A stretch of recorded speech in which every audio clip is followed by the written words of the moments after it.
উড়তে উড়তে যুদ্ধবিমান কিভাবে অন্য বিমানের থেকে তেল নেয়? আকাশে ভাসমান অবস্থায় এক যুদ্ধবিমান আরেকটি বিমানের কাছ থেকে তেল নিচ্ছে। দৃশ্যটা সিনেমার মতো মনে হলেও এটা বাস্তব। আজ জানব উড়তে উড়তে যুদ্ধবিমান কিভাবে জ্বালানি নেয় আকাশেই।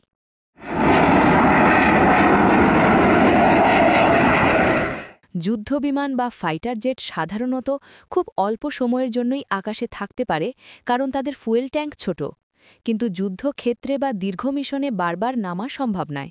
তখন কাজে আসে air two air refuelling system, অর্থাৎ আকাশে উড়েই তেল নেওয়ার প্রযুক্তি।